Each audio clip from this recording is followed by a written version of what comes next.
Saudações a vocês que acompanham este canal, mais um vídeo resposta e mais um vídeo resposta para 2 questionamentos. Eu não tenho postado muitos vídeos, na verdade eu não tenho tido muita vontade de falar nem de escrever, né?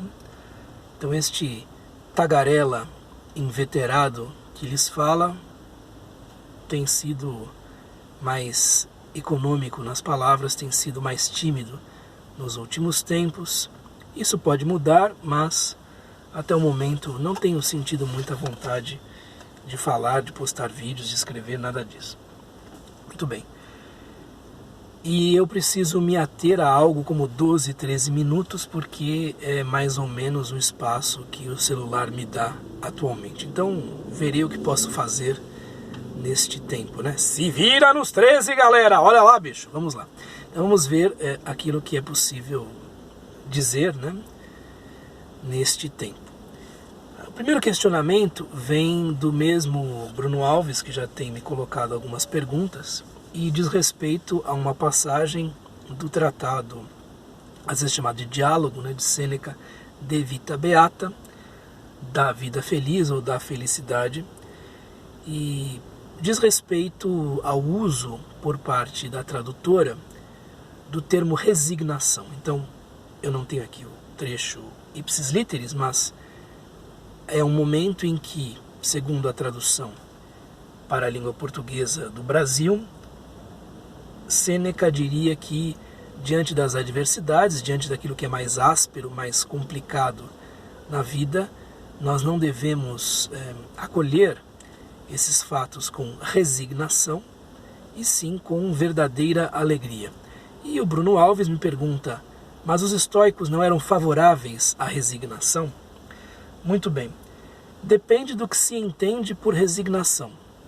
Eu não tenho aqui o trecho em latim, eu não consegui fazer essa pesquisa antes, mas a palavra resignação, sobretudo na língua portuguesa atual, carrega uma acepção de aceitação após muito debate, após muita resistência, muita relutância mesmo. Então, aquilo que os estoicos preconizam é uma aceitação mais aberta, mais alegre mesmo das coisas tais como elas são. A realidade, tal como ela se nos apresenta, comporta evidentemente aspectos que não são agradáveis, aspectos que são mesmo, enfim, carregados de possibilidades de sofrimento.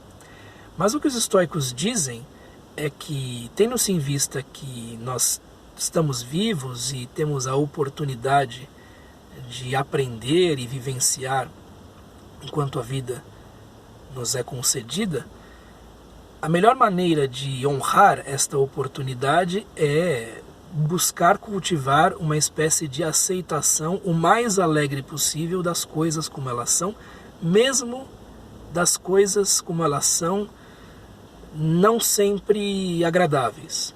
Então, veja-se, por exemplo, a possibilidade de alguém perder uma pessoa próxima.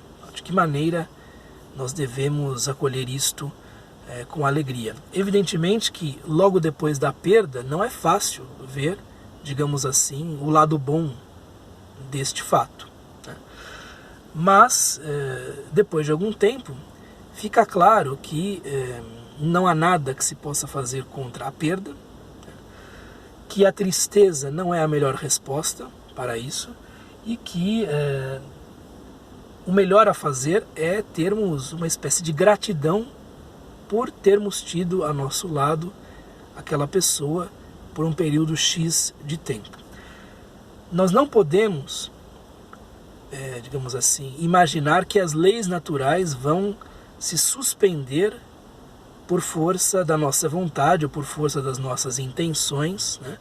Ou só porque nós somos quem somos e somos queridinhos, enfim, de Deus ou de qualquer coisa assim. Então, as leis naturais se impõem, elas são as mesmas para todos, elas se aplicam a todos da mesma maneira, todos os seres da mesma maneira, e aceitar esta realidade tal como ela é, que envolve perda, que envolve, enfim, possibilidade de que você se machuque, e a possibilidade de que você se frustre, e a possibilidade de que você não seja compreendido, ou seja injustiçado, etc, etc. Há uma série de aspectos possivelmente ruins, adversos, aí incluídos. Mas o fato é que esta realidade também inclui um aspecto bom, um aspecto de celebração. Então, acolher a tudo que acontece com verdadeira alegria, mesmo o que é adverso, é evidentemente um privilégio do sábio. Apenas o sábio estoico, e o sábio estoico é uma figura mais abstrata e possível do que propriamente concreta, apenas o sábio estoico é que consegue esta alegria perfeita diante de tudo o que acontece e mesmo do que é adverso. Mas nós devemos, evidentemente, buscar algo semelhante a isso. Então, diante das coisas, cultivar uma aceitação e não exatamente uma resignação, que seja o mais alegre e o mais natural possível. Ok? Eu acho que a resposta que os estoicos dariam seria mais ou menos essa. Em algumas línguas, rassegnarsi, por exemplo, em italiano, em algumas línguas o resignar-se quer dizer tranquilizar-se. Aí sim, talvez resignação coubesse. Mas resignação como uma aceitação que se dá depois de um período difícil, de não aceitação, ou então uma aceitação que se dá por desistência, qualquer coisa do tipo, não me parece que seja a ideia deles. Então há uma abertura para a realidade tal como ela é, e esta abertura é uma abertura celebratória, né?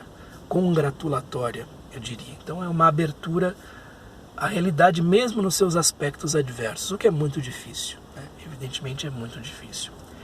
O segundo questionamento vem por parte de um escrito, creio, chamado Rodrigo Fernandes. E é algo bastante complicado, porque ele me faz a pergunta o que eu acho do grande questionamento, né?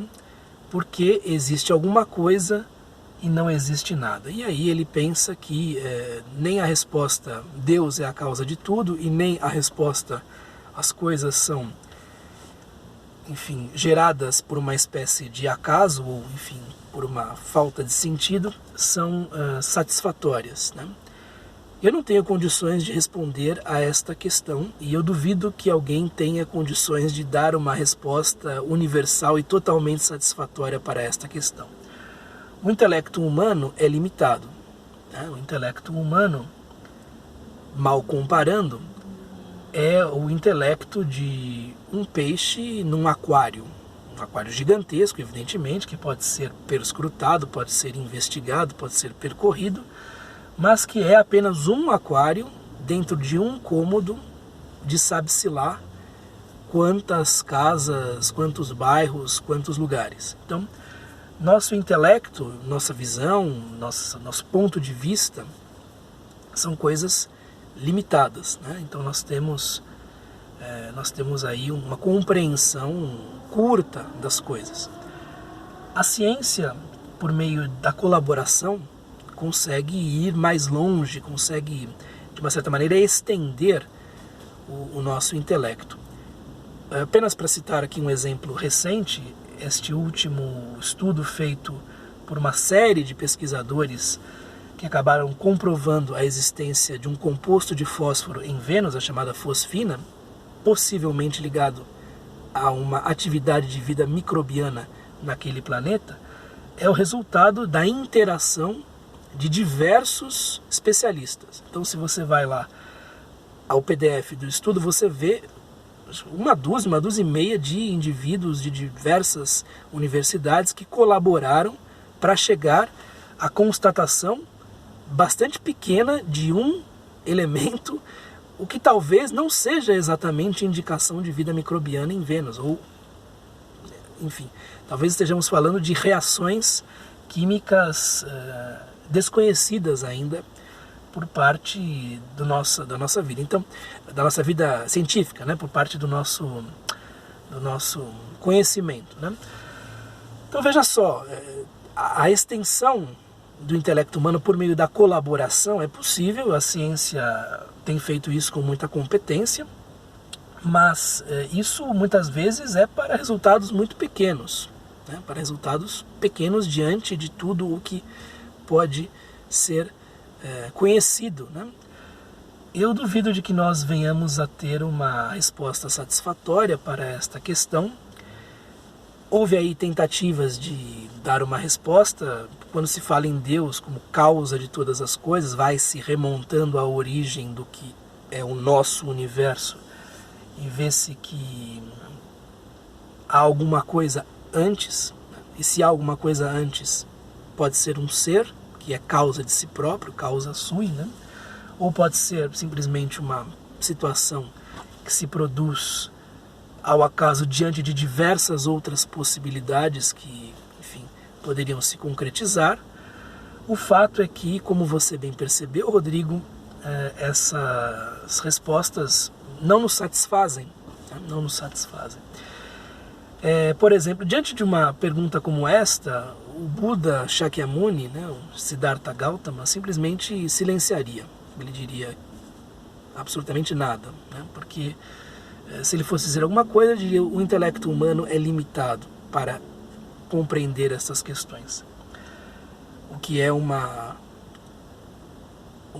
coisa que já foi dita por Aristóteles também, né? Em uma outra tradição. Diante desta questão, Marco Aurélio Antonino simplesmente coloca as possibilidades. Então ele diz em diversos pontos das meditações, ou os átomos, ou um universo providencialmente arranjado. Ele acredita mais nesta segunda possibilidade, como estoico que era, mas diz algo que me parece mais importante. Mas, não importando qual seja a configuração do cosmos em que você está inserido, o que é mais relevante e o que lhe toca enquanto ser humano é como você vai agir. A ética é muito mais importante do que quaisquer especulações metafísicas ou físicas. Então, muito mais importante do que especularmos a este respeito, o que nós podemos fazer, evidentemente, né? Sempre chegando, ou quase sempre chegando a resultados não muito satisfatórios, é o que nos incumbe enquanto seres humanos. O que nós devemos fazer enquanto seres humanos. Qual é a ação melhor? Qual é o comportamento mais adequado que traz mais felicidade para nós mesmos e para os outros. Então, esta pergunta é muito difícil, não tenho como dar respostas a ela, mas o que é mais importante é como agir, como viver, como se relacionar com os outros. Isto é uma pergunta à altura do entendimento humano. E creio que os estoicos se interessem muito mais por isto do que por outras questões em que o intelecto humano mais viaja do que qualquer outra coisa. É o que eu tinha a lhes dizer, cheguei ao 13º minuto. Um abraço, até o próximo vídeo. Tchau.